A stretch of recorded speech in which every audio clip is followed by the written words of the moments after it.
Learn about dementia, communication, good communication tips.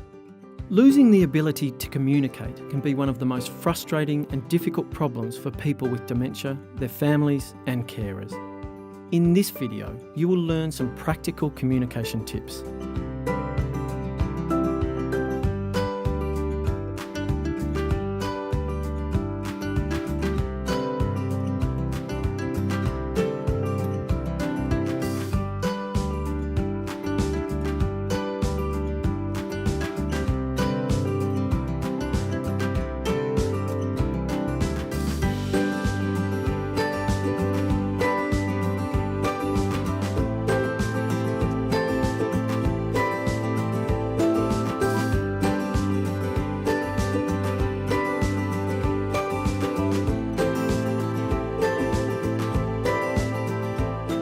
I believe you want to talk to me about some problems you're having with your father.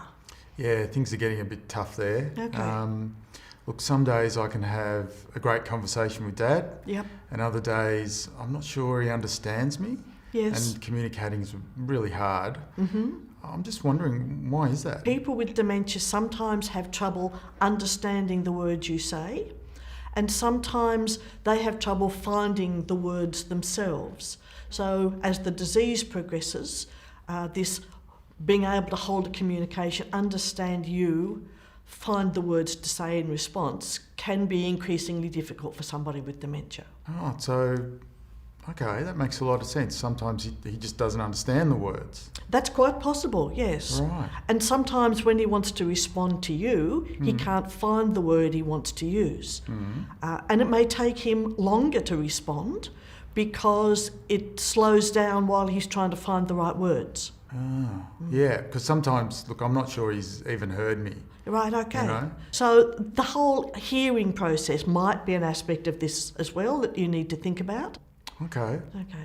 Yes. Yeah, because sometimes when we're all together, Yes. we're having a pretty good time. Abs- Everyone's having a yak and having Yes. a laugh. Yes. And he's not sure he's following what's going Yes. on. And that may well be the case because it could be that with the noise and distraction, you know, if you've got a couple of people talking around the dinner table or something like that, it's really noisy and distracting. So perhaps you can have a better conversation if you find a quiet corner or even retreat to his room so that you can have a conversation just between the two of you without all the distractions going on. So a short sentence with only one or two ideas at a time, rather than giving him a whole list of instructions, one or two things will help him to remember them and respond to them. So one thing at a time. I hadn't thought about that. Yes. Yeah. And then when you can see that he's responded to that, if you say, you know, you'll need your gumboots today, Dad, when he's got his gumboots, then you can say,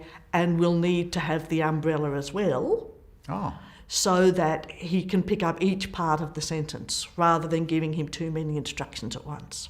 okay. Yeah, I think we can do that. We've been talking about the difficulty that he has with words and that this may get worse as the disease progresses, both understanding and finding words. It may help you to bear in mind that communication is not all about words. There's much more to communication. And when we're communicating with somebody, we don't do it all with words. In addition to words, remember, body language, tone and pitch are important. Don't patronise. Show dignity and respect.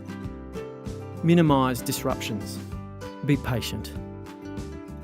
Connect with him, show that he's somebody you want to spend time with, and that just being with him and doing the things that you've normally done together in the past is something that you still want to do, even though the words are becoming more and more difficult. Fluctuations in ability to communicate will occur. Give information in small chunks. Allow the person time to understand and find words. Approach each conversation with interest. Include non-verbal communication. Contact Alzheimer's Australia Vic for support.